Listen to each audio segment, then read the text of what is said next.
Welcome to Meet the Press Now. I'm Kristen Welker in Washington. We begin in Minneapolis. These are live pictures of protesters braving frigid temperatures as anger mounts over federal agents' use of violent and legally questionable tactics as part of the White House's immigration crackdown. Businesses across the state of Minnesota are closed today as part of the so-called ice out demonstrations calling on agents to leave the state. It comes amid a cascade of jarring images from on the ground in Minneapolis as thousands of federal agents have surged to the area amid the aftermath of ICE's shooting and killing of Renee Nicole Good. We've seen authorities pepper spraying protesters, in some cases in the face, while they were on the ground and apparently detained, as you see right there. A U.S. citizen was detained at gunpoint and without a warrant, and authorities led him out of his house in his underwear in the cold. He was later released and is vowing to file a civil rights lawsuit against the Department of Homeland Security. And a 5-year-old boy, Liam Ramos, was taken into custody as he made his way home from preschool, with school officials claiming ICE used the child as, quote, bait to arrest his asylum-seeking father. Border Patrol and ICE officials pushing back on that claim earlier today and defending their tactics. Did everything they could to reunite him with his family. Tragically, when we approached the door of his residence, the people inside refused to take him in and open the door. Now, a lawyer for the boy's family says he's currently being held at a detention facility in San Antonio, Texas, with his father. Meanwhile, the Minneapolis mayor saying today that what's happening in his city is no longer about enforcing the law.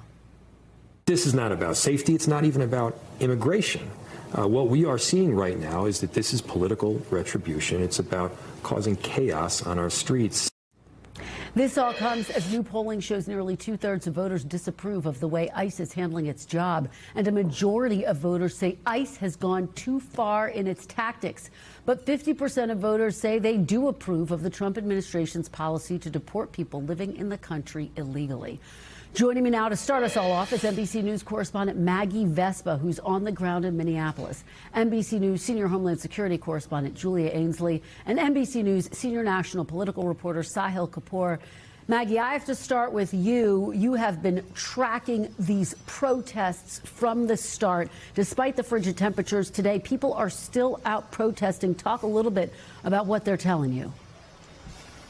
Yeah, Kristen, for sure. If we can bring up that new video that we just got in of the crowds out there, they are massive. It's incredibly striking how many people, easily in the thousands, have turned out for this ICE out protest in the middle of a workday in -8 temperatures right now with a wind chill of -33. They've been marching through the city, basically toward US Bank Stadium, which is where the Vikings play. If we do have those images, it's incredibly, there you go. This is basically the latest attempt to show unity against what a lot of people on the ground that we've talked to, and similar to what the mayor just said there, see as an invasion of their city. And it's really exacerbated by a lot of the latest kind of flashpoint headlines, including that about little Liam Ramos, the 5-year-old, the preschooler, who this week was taken into ICE custody when DHS says his father was arrested. And our producer on the ground asked people in the crowd how they feel about that kind of latest thread of this story of children being taken into custody, and he got this reaction, which was really striking. Take a look. They're kids, man. They're kids. How can you... What is wrong with you? What is wrong with you that you would do that to a child? All our producer said to get that reaction was literally, there have been headlines recently of children taken into ICE custody. How do you feel about it? And that reaction, Kristen, I think really speaks to the amount of pain, the amount of anger, and just the way this has really gripped this entire city in the weeks since these raids have unfolded. Well, and Maggie, it seems like that 5-year-old boy, the image of him in custody, feels like it's becoming quite frankly, an inflection point in this debate over how ICE is being deployed. You talked to a top ICE official about this. What are you hearing in that regard? Definitely. I mean, this is like, Kristen, a preschooler turned poster child for the outrage over these immigration raids. And just to kind of set the stage for people who are catching up on this, DHS says they were targeting the father of little Liam Ramos. You see him there, and that the father took off running, saying he was in the country illegally, that he took off running and, in their words, abandoned his child. They said no one in the house would come to take little Liam inside, so that's why they took him with them, eventually arresting dad, and now they have the two of them together. The school district has been saying that little Liam, in their words, was used as bait to try to lure adults out of the house. They're slamming DHS and ICE for having him in custody at all. So all of this to say, at this press conference today, we had top Border Patrol leaders and ICE leaders really frustrated about the narratives they feel like they've seen in the media and on social media, and they kept clarifying, listen, he is with his dad. He is with his family. He's at a family detention facility. They call it a residential center in Texas. He's safe. And so that prompted this exchange, this questioning from me. So take a listen. We still have people saying that they're outraged at the idea of little kids being held in custody at all. So what do you say to those people, and what kinds of conditions are young children being held in? As far as that family has not been separated. So it goes back. We've reported that. Yeah. So even with that in mind, he's in custody, being detained in Texas with his dad. Yes, with his dad. So that goes back to exactly what I just said, is many American citizens are separated when they're arrested, say by Minneapolis Police Department or any other police department. They are separated from their children when they're arrested. So take a look at what's happening here with this particular case. They're not being separated. That child is in the least restrictive setting possible. So that was effectively Gregory Ravino's answer, Border Patrol commander. And Kristen, I asked the question that way because he said it's being reported that Liam's by himself. He's not with his family. And I said, listen, we've reported several times in depth that he is being held with his father. Nevertheless, we're seeing this anger on the streets here. Well, Maggie, Vespa, your reporting has just been remarkable from the ground there in Minneapolis. Please stay safe in those cold temperatures. We really appreciate your joining us. Julia, Ainsley, let me turn to you and ask you about another piece of this. There's this memo that came out effectively saying that officers can, in fact, enter people's homes without a warrant. What can you tell us about this? Well, I will tell you about that quickly on the boy. We understand he did legally enter the country. He used the app that the Biden administration had. It is not unusual to detain families together and to arrest families together. What is unusual is they were targeting someone who is following the rules. So that's what we're learning about that today. As far as the memo, this actually has a much broader sweep. There's just not a face attached to it yet. But as we understand, there was a memo that went out in May allowing ICE officers to go into homes without a judicial warrant signed by a judge. They can use a administrative warrant that's just simply signed by the local ICE field office to enter a home. That's a totally different break from ICE precedent. Previously, they needed a judge because otherwise it was a Fourth Amendment violation of search and seizure. And now what we're understanding from two officials is that that actually began in July, or actually in June rather, when the head of the person who drafted that policy went to Los Angeles right before the immigration enforcement began in earnest there in June. All right, well, great information, Julia, on both the 5-year-old and this really controversial memo that has now gone out. We really appreciate it, Julia. Thank you so much for being here. Sahil, let me turn to you on Capitol Hill. We know that the House did pass a bill this week to fund DHS for a full year despite a fair amount of Democratic opposition over ICE tactics. It now goes to the Senate. What are you anticipating happens there? Yeah, this is still up in the air, Kristen. It's not a done deal yet in the Senate, in part because of the manner in which this passed the House. Democratic sentiment has turned overwhelmingly against funding ICE without some guardrails and some restrictions, to the point where Congresswoman Rosa DeLauro, the top Democratic appropriator, who struck this deal with Republicans on this DHS funding bill and spent days defending it, turned against it and voted against her own bill in the run-up to passage. Only 7 centrist Democrats in the House voted for it. And by the way, they were the margin of victory. Without them, the bill would have failed. In the Senate, this requires 60 votes, meaning, assuming Rand Paul is a no, because he always is, 8 Democrats at minimum.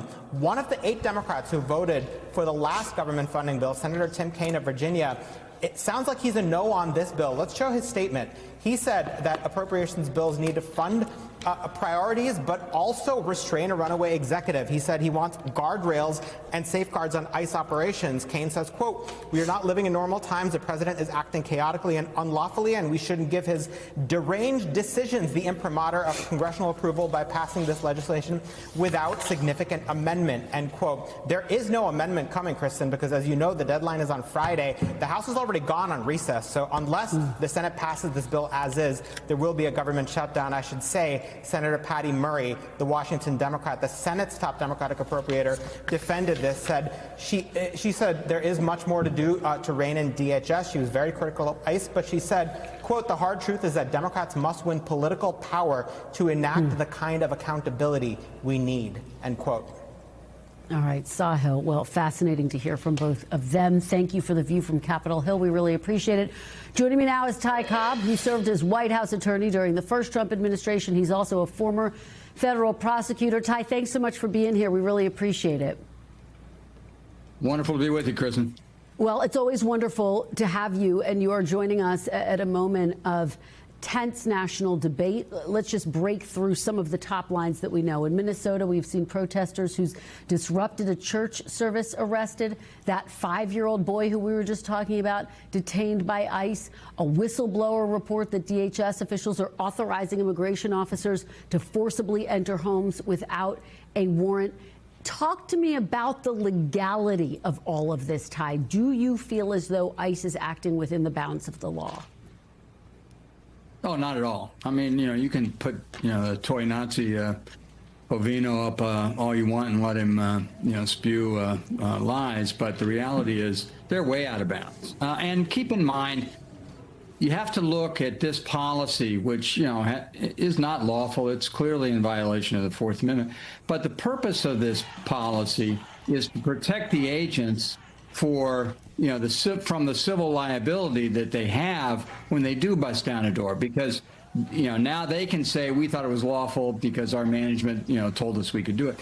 It's the same type of papering over war crimes and other violations that Pam Bondi and the Justice Department have been doing throughout this process, along in combination with Hegseth and others, where they have OLC memos that justify the murders of people in boats, justify a wholesale number of things that, frankly, the courts have started to reject. I mean, keep in mind, this was a week where it started, I think, in terms of significant developments with a court in Virginia canceling Lindsay Halligan, making it plain that the masquerade of her as the U.S. attorney had to come to an end, that it was a charade and that it was over, and she left the courthouse later that evening with her tail between her legs.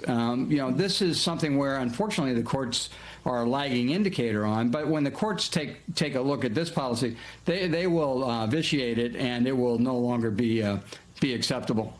Ty, I have to ask you about this 5-year-old boy. It does feel as though the fact that he has been detained has become an inflection point in this entire debate.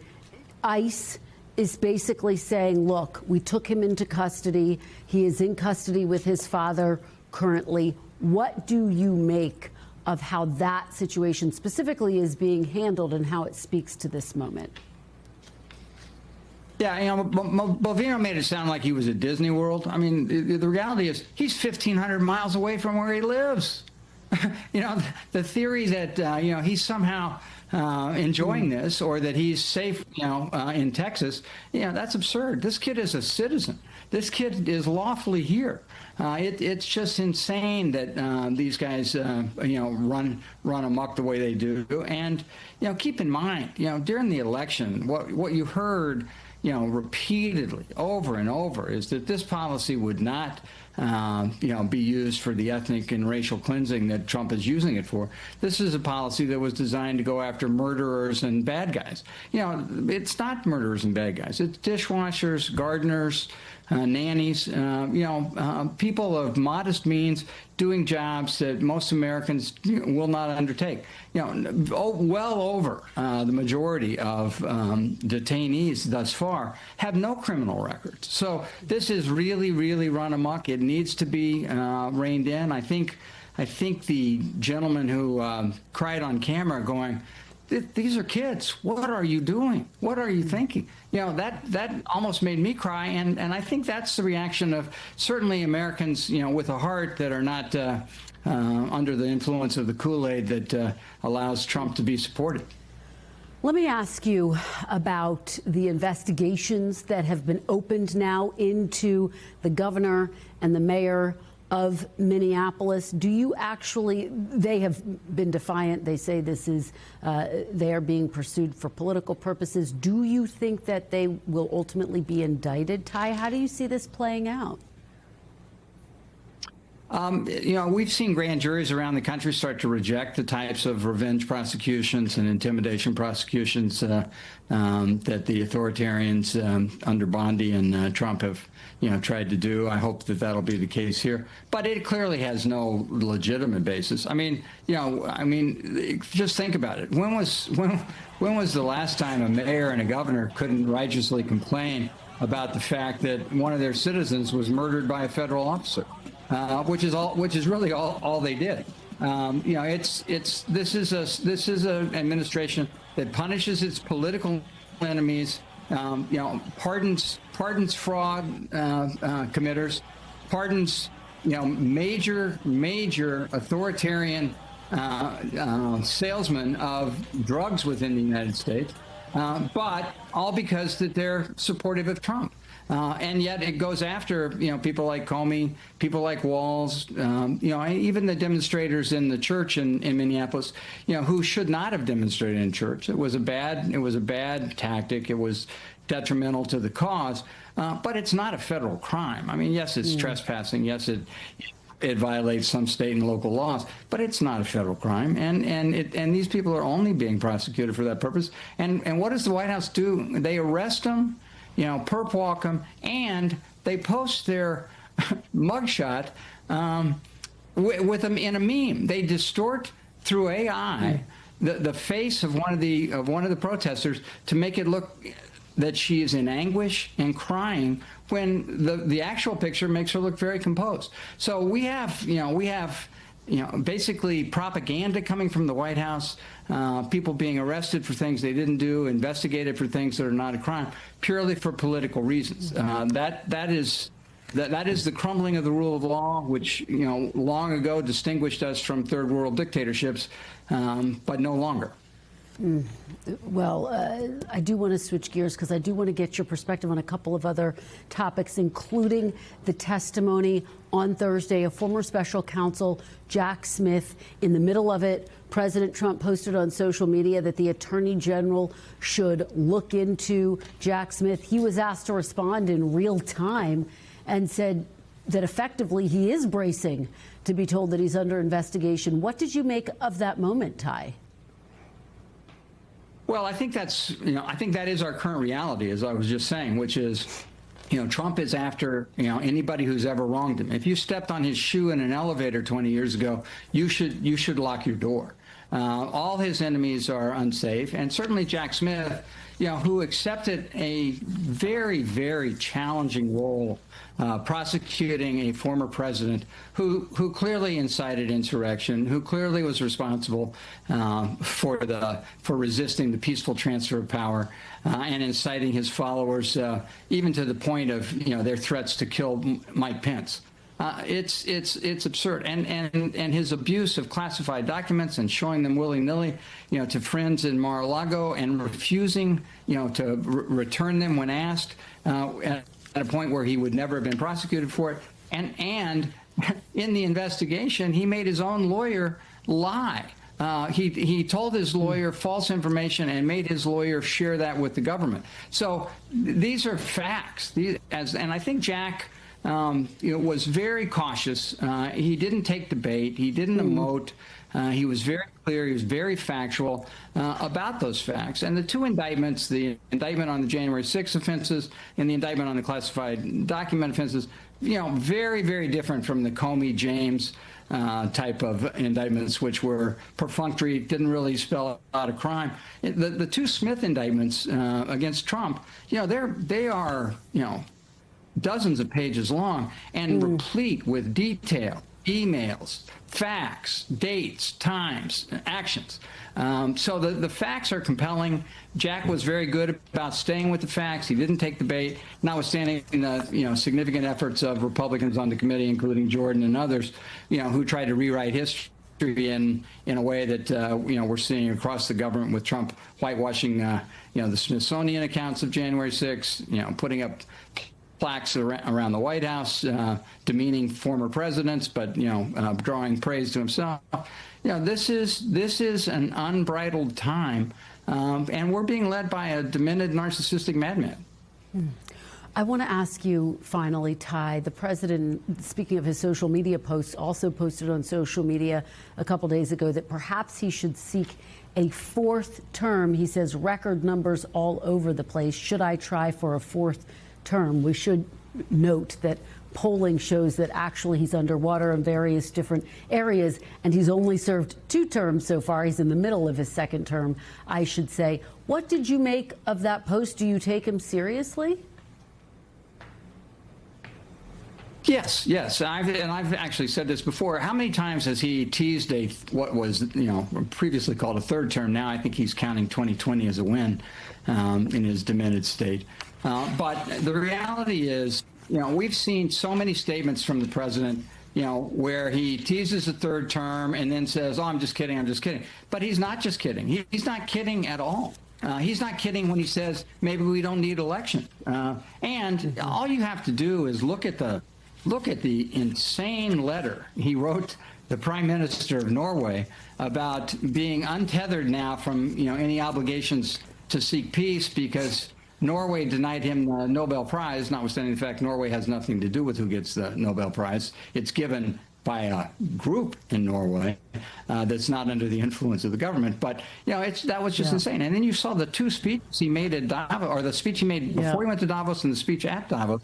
Those were not sane moments. I think Mark Carney from Canada, made very plain that there's a new world order out there. America's no longer a protector. America's a predator. And as he said, if you're not at the table, you're on the menu. And I think that many countries now feel that way. I think NATO was dealt a fatal blow this week. And that was also not a sane move by the president over Greenland. All right, Ty Cobb, thank you so much for giving us your perspective on a range of so many critical issues. We really appreciate it. It's always great to see you. We thank you for watching. And remember, stay updated on breaking news and top stories on the NBC News app or watch live on our YouTube channel.